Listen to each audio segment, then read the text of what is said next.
As Franciscans, we are, without any doubt, very lucky people because we trace our origins back to a man who is among the number one saints in the Catholic Church, Francis of Assisi. Maybe people won't appreciate the mediocrity of our witness, but they will love us at least because we are connected with St. Francis. Ah, St. Francis, that is great, they will always say. I remember that Francis was included by the Times magazine in the shortlist for the Man of the Millennium. As a matter of fact, when you cite Francis, you will earn at least a smile or another reaction of sympathy by Protestants, by Buddhists, perhaps even by non-believers. They know him since he's popular far beyond the boundaries of Catholicism. He appeals to people for a good number of possible reasons. So when we speak about us and our mission charism, we quite naturally focus on Francis and Clare and their legacy. Yet this insistence on our founders can be tricky as well. Because it happened to me once that I was with a youth group in Assisi and a young Protestant told me, "You speak so enthusiastically about Francis, but where is Jesus in what you are saying? And what do the scriptures mean to you, Franciscans?" I heard similar comments from other people, including Catholics. You know for yourself that Catholics are sometimes attacked by Protestants who claim that we do not know and that we do not use the Bible as Catholics. This might be true in some cases, but it should definitely not apply to Franciscan people. Francis is not a new God to us, and he doesn't replace the scriptures at all. Francis and Clare are so inspirational to us just because they love the scriptures so much, and because they are themselves to be fully understood only in the light of the biblical tradition. Therefore, today I'd like to invite you to explore and to reconsider the biblical, that is, prophetic foundation of the Franciscan experience. And there you see how we will proceed in 6 points or chapters: the vocation of the people of Israel, the role of priests and prophets in Israel, Jesus and the earliest church as heirs of Old Testament prophetism, religious life in the light of prophetism in Francis and Clare, and conclusion, what is ours to do. If biblical prophetism is the key to a proper understanding of Francis and our mission in the Church, we are thus asked to look back at the prophetic ministry as we find it laid out in the Old Testament. The prophets, as we know, were called to critically accompany the people of Israel throughout its difficult history as a small nation sandwiched between the regional powers of the Middle East. Israel had made the overwhelming experience of the mighty hand of Yahweh who led them out of the Egyptian slavery and into the Promised Land. And it was still in the desert, on a journey, that God offered them to become the particular people He would always care about. On Mount Sinai, He says to Moses, the representative of the whole people, I quote, "Now therefore, if you obey my voice and keep my covenant, you shall be my treasured possession out of all peoples. Indeed, the whole earth is mine, but you shall be for me a priestly kingdom and a holy nation." Exodus 19:5-6. Let us have a closer look at this text.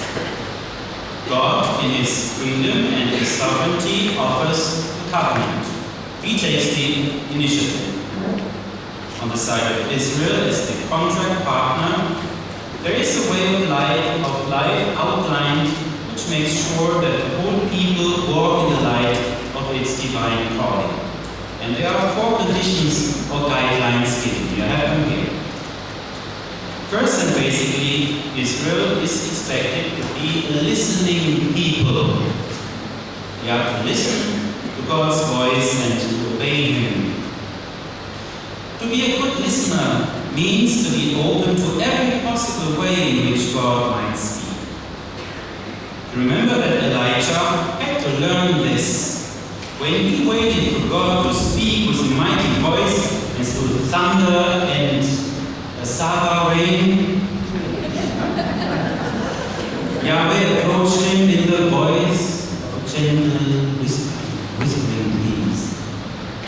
In a word that creates new gods every day, Moses says to the people, listen to the Lord. Listen, O Israel, the Lord is our God. The Lord is one. Therefore, you shall love your God with all your heart, and with all your soul, and with all your strength. This listen, O Israel, Shema Yisrael, is still today the centerpiece of each Jewish morning and evening prayer. Listen, O people. Jesus will also stress this point. There are so many voices who speak to us daily, so many people who claim to be important to us. But He, Jesus says, I am the good shepherd. My sheep hear my voice. I know them, and they follow me. They hear my voice, they know it, and they follow me. The next guideline seems to be obvious, to keep the covenant. Yet the Hebrew term, berith, is quite difficult to grasp. First of all, in this context, it has something of a legal contract to which both God and His people are exclusively bound. That is to say, Israel has made a final choice and is not allowed anymore to wander around in search of more alluring gods or false promises. Yet it is obvious that the biblical covenant is more than just a contract between business partners. Just look at the prophet Hosea. He describes the relationship between God and His people just as if by this covenant, the destiny of both Yahweh and Israel was at stake. He compares this relationship with a loving bond between a husband and his wife, or with the loving care of a parent for a child, Hosea 2 and 11. You might finally look at the covenant also in terms of community. Israel engages into a life of communion with God in its midst. To build up this community every day means to worship God, but also to show love and concern for each other. So, I repeat, the covenant has these various layers of meaning, like contract, loving bond, and community. By virtue of the covenant, Israel is then to become a priestly people. This means that they must be mediators of the reality of God in this world. By the way they live, others shall begin to perceive the invisible God in their own lives. The community, precisely because it is a loving, trusting, sharing, and celebrating community, will make others aware of the presence of the living God. As we will put it today, they are an evangelizing community on mission, and as such, Christi people is a mediator between God and this world. Finally, as a holy nation, Israel is to share in God's own holiness, which means to be immersed in the mystery of God who is completely other. Holiness also means to see life and the world from God's point of view, and to live a lifestyle that flows from that point of view.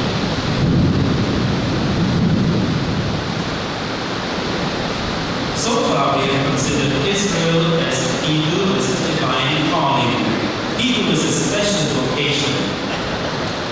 Now, in order to help Israel to be faithful to this vocation, there emerged a special priesthood. The priests were set apart to lead the people's worship, and to be a kind of professional listeners who would study God's will in Torah and explain it to the people.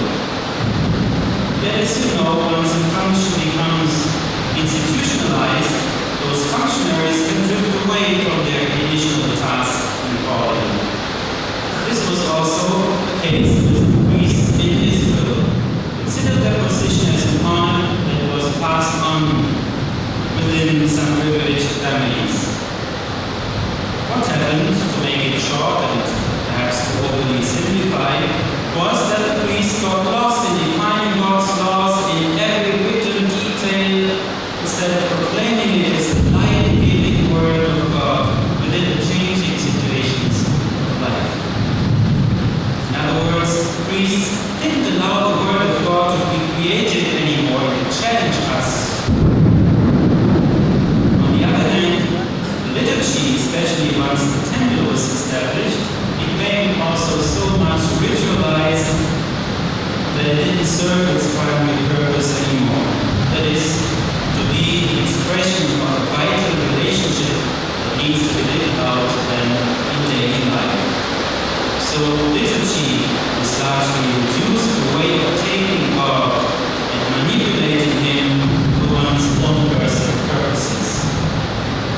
You still understand? Is that too loud?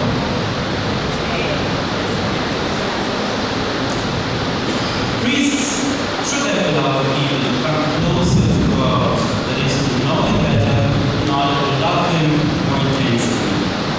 Yet the priests kept the people rather away from God. This is at least a message of some very critical passages of the Old Testament. In this situation, the prophets have had to step in as a charismatic and much less institutionalized vocation within Israel. Prophetism is a very fascinating subject for personal and communal Bible study. I can only offer you some elements of it